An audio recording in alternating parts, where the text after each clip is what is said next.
نحمده ونصلي على رسوله الكريم اما بعد اعوذ باللہ من الشیطان الرجیم بسم اللہ الرحمن الرحیم انه لقرآن کریم فی کتاب مکنون لا یمسه الا المطہرون صدق اللہ مولانا العظیم وقال النبی صلی اللہ علیہ وسلم لا یمس القرآن الا طاہر۔ معزز سامعین اور معزز ناظرین، آج کا بیان جس طرح کہ میں نے گزشتہ بیان میں تلاوت قرآن کی فضائل بیان کرتے ہوئے کہا تھا کہ آداب تلاوت پر ہوگا۔ قرآن مجید کو جو کہ مصحف کی شکل میں ہمارے پاس موجود ہے، کتاب کی شکل میں ہمارے پاس موجود ہے، اس کو ہاتھ لگانے کے متعلق فقہا نے اور قرآن مجید کی خود اس آیت مطہرہ نے تعین کر دیا کہ اس کو بغیر طہارت کے کوئی آدمی ہاتھ نہیں لگا سکتا۔ اسی طرح آپ صلی اللہ علیہ وسلم نے بھی یہی فرمایا کہ یہ اس قرآن کو ہاتھ لگانے والا طہارت کے ساتھ ہو۔ اب طہارت سے مراد ایک تو یہ ہے کہ حدث اکبر سے پاک ہو، جیسے جنابت ہے، عورت جو ہے حیض و نفاس سے پاک ہو، اور حدث اصغر جو ہے یعنی وضو اس سے بھی پاک ہو، یعنی بے وضو بھی قرآن مجید کو ہاتھ نہ لگائے۔ یہ تمام علماء کا متفقہ فیصلہ ہے کہ قرآن مجید کے صفحات کو براہ راست بغیر وضو کے ہاتھ نہیں لگایا جا سکتا۔ یہ تو اس کا حکم ہے قرآن مجید کا۔ اب دوسری چیز قرآن مجید کی تلاوت۔ قرآن مجید کی تلاوت کے دو طریقے ہیں۔ ایک طریقہ تو یہ ہے کہ آدمی بغیر مصحف کو اٹھائے، بغیر قرآن مجید کو اٹھائے، حفاظ کی طرح زبانی پڑھے۔ زبانی پڑھنے میں جائز ہے کہ اگر اس کو وضو نہیں ہے، یہ نہیں ہے کہ وہ حدث اکبر کے وہ ہو، بلکہ وضو فقط نہیں ہے تو اسے اجازت ہے کہ وہ قرآن مجید کی تلاوت کر سکتا ہے۔ اور اگر قرآن مجید کو دیکھ کر پڑھنا ہے اور تلاوت جو ہے قرآن مجید سے براہ راست کرنی ہے تو اس کے لیے ضروری ہے کہ وہ باوضو ہو۔ باوضو ہو کر پھر قرآن مجید کو تلاوت کی جا سکتی ہے۔ پھر کیا اس بے وضو قرآن کو ہاتھ نہیں لگایا جا سکتا۔ ایک بات تو یہ ضروری ہے۔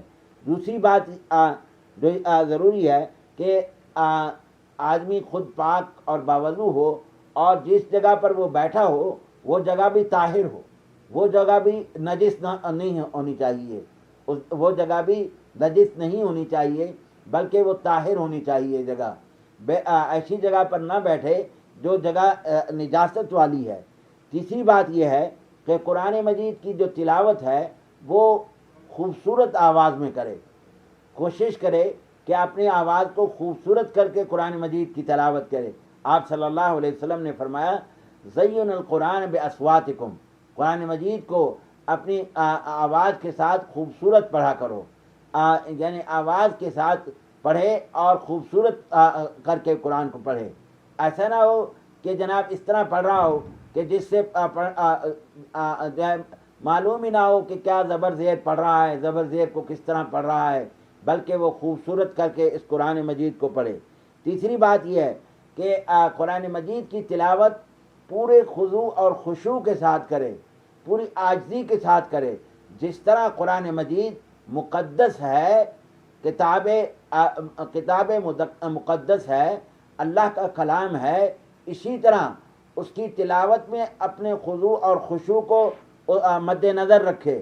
ایسا نہ ہو کہ بے دلی سے قرآن پڑھ رہا ہو، بے رغبتی سے قرآن پڑھ رہا ہو، اس طرح نہیں، بلکہ پورے خضوع اور خشوع کے ساتھ تلاوت قرآن کو کرے۔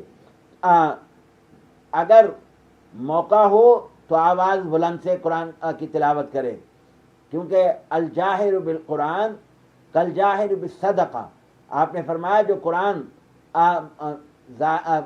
آواز سے پڑھتا ہے وہ ایسے ہے جیسے کوئی آدمی ظاہراً صدقہ دیتا ہے۔ البتہ قرآن مجید کو آہستہ سے پڑھنا بھی جائز ہے، اور آہستہ میں اتنا پڑھے کہ وہ خود اس کو سنائی دے رہا ہو، خود اس کو سنائی دے رہا ہو، اتنا نہ ہو کہ اس کو بالکل خود کو بھی سنائی نہ دے رہا ہو، خود کو بھی سنائی نہ دے رہا ہو۔ تو قرآن مجید کی تلاوت میں اس طرح کے آداب کو مد نظر رکھے، قرآن مجید کی تلاوت میں اس آداب کو مد نظر رکھے کہ قرآن کو، اور پھر قرآن کو دیکھ کر پڑھنا اور قرآن پر نظر ڈالنا یہ بھی اجر و ثواب کی چیز ہے۔ قرآن پر نظر ڈالنا، دیکھ کر پڑھنا یہ بھی اجر و ثواب کی چیز ہے۔ اگرچہ جن لوگوں کو اللہ نے حفظ کی نعمت عطا فرمائی ہے وہ حفظ پڑھ سکتے ہیں، لیکن دوسرے لوگ جن کو حفظ نہیں ہے وہ قرآن مجید کو دیکھ کر پڑھیں، یہ ان کے لیے اجر و ثواب ہے۔ تو یہ قرآن مجید کے آداب ہیں تلاوت کے۔